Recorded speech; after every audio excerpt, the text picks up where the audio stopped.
Getting to know you, getting to know all about you, getting to like you, and I hope you like me.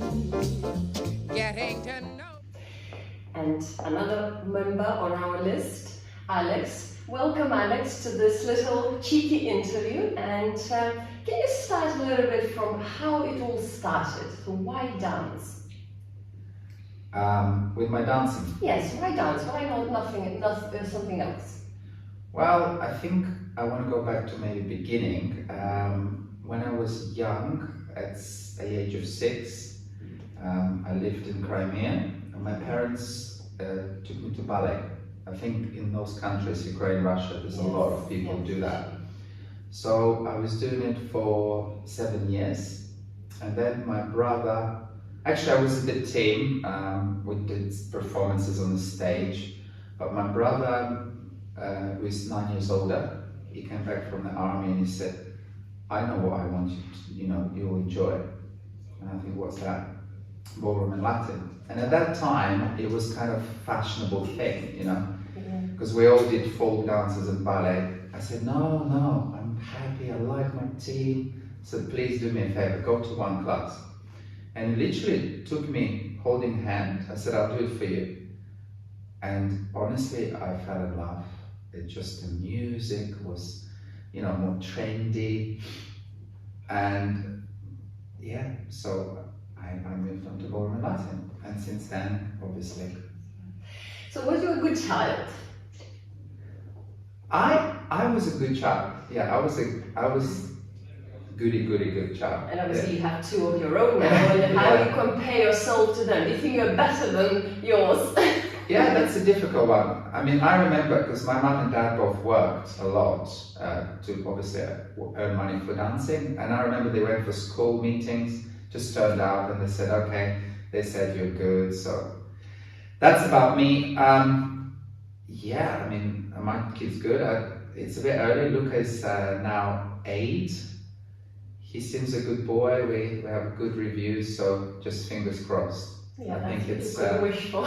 yeah, it's as mother, you just want them to be the best they can be. And if you could pass some quality of yours to your children, what would that be?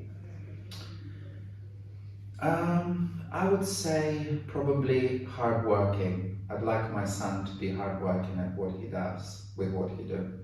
I think I am working hard, and that's all I wish for him. Obviously to be a good person, but work at whatever he's doing, then I will be proud. Yes, and obviously when you came to this country, you ended up being in a dancing family, and so cons and pros being in a dancing family. Yes, you're right, there are pros and cons, of course. I would start from pros. I think I'm very lucky to have had dance education from Lisa's parents, from Robert, who's a very wise man, with a lot of history, a lot of even behavioral things, which I think is so important in our business. And even I look at now youth and amateurs think, you don't do that. So I'm grateful for that. Of course, you will always have people that will say, oh, he's doing that because he's from dancing. So that's probably the cons. People always think, oh, you've done well because of your family. But it reminds me, I think, I once had a conversation with Marcus, and he spotted it very well. Even if my son dances, if you do well, people will say, oh, he's done well because of his family. If he doesn't do well, they say, well, even with parents like this. So I think the bottom line, you just got to do your best, and if people want to talk, they will. So that's my...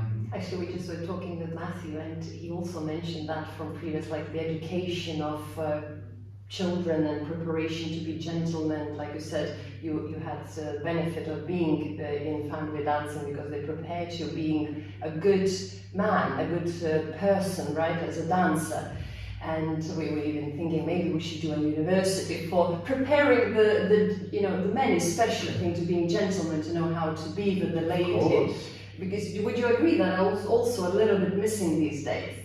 I agree. I mean, actually, talking of this, I know in Poland there was one guy who set up like a private school almost, and it was dancing, but also in the package there was manners, you know, other things, how to eat, how to talk to opposite sex, how to open the door, all those things. I think it's very important. And yeah, I'm a great believer in tradition, in manners. In fact, thinking of that, talking of Robert, just in lockdown they cleared the garage, you know, we've had a year and a half free. I think we all did. So I've got dance newses in Dancing Times going back to 1960. Oh, wow. And he said, oh, do you want me to throw it? Oh, I said, no. Oh, yeah. So I went and bought Ivanets in IKEA, and they're all there. So when people in the studio, I said, not many kids go, but I said, you can go back and look,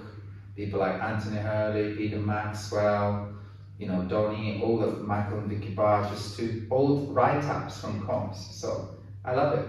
Well, that's very cool. Yes, definitely keep it, because that's a heritage, isn't it? Yeah. Our history and so much information. One day somebody will be really grateful to you that you kept that.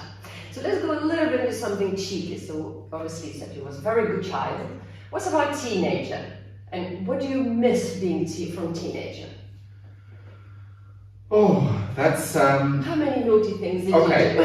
That's a good question. I think teenage years, all I remember is obviously lots of comms. So... this is boring. There's something naughty. Come on, tell us a little secret. I think the naughty things I remember, what I would remember is obviously going to comms, and sometimes with a few friends, you know, if you're with a group of friends, then you end up doing some cheeky things. Well, I remember we once stayed in a hotel somewhere, I think it was in Denmark, we competed, and it was like after the comp, we celebrated, we had a couple of drinks, and then the friend decided, well, let's go in the corridor and start banging the doors. I mean, there was no cameras those days. I was like, what are you doing? Run, run, run. So things like that. Yeah, I think I was a bit boring. I, you know, just practiced a lot. I wasn't a rebel. I think we had less chance, because now you obviously have all this media and stuff you can copy, and then we were just purely on imagination, isn't it? What can you do in the hotel? Okay, knock on the door, wrap the carpets or something like that. I think we were generally quite good children then. I think I was probably a bit boring. It's got worse when I got older. So any secrets now you would like to share? Come on, what's the worst thing you've ever done? Oh, the worst thing I've done? I don't know, I guess I was, I had a speeding ticket and I ended up in court. You know, that was a couple of years ago. But not because I speeded a lot, because we moved the house and all the correspondence was going to the old address because I didn't change driving license. So I ended up receiving all these letters with a red notice. You should have been in court. You didn't turn up to court. We're now going to freeze your assets. I was like, this. All I did, I didn't know it was happening. So I was in court, and yeah, I've learned from that. Don't break the law. It's not a pleasant experience. Yes, but you're still very heavy that you're not in prison, so that's good. And yeah, no, it was like in the movie. You know, I had the guys with it saying, think what you want to say, guilty or not guilty. I just exceeded speed slightly, so. Yeah, that's crazy. And the last one, so what could you say, what do you like about BDF? Why BDF, and what could you tell us nicely about us? BDF?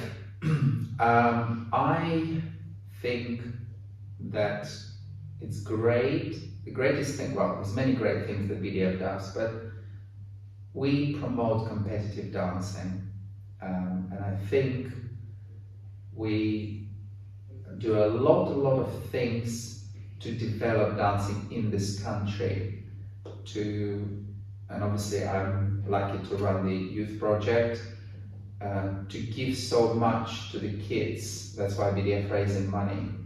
the youth training day, that kids are invited for their achievements, and they have 6 top lecturers in the world for free. I think that's amazing to give back. I also think, again, the World Championships, the events in 900 stars, I think British people are very lucky in some ways to have all of this at home. And if you look at World Championships that are run by BDF in Blackpool and 900 stars, where people can literally take a train 1 hour and sit and watch for a little bit of money. So I think, in a nutshell, for developing and supporting competitive dancing, because without competitive dancing, we all grew up on that, and I think this is our give back to the country, to the kids, to the amateurs, and I love doing it. Great. Well, thank you, Alex, for this wonderful insight of your little secrets. Try to draw them more, but you're very preserved, but maybe next time. And thank you very much. Getting to know you, getting to know all about you, getting to like you, and I hope you like me.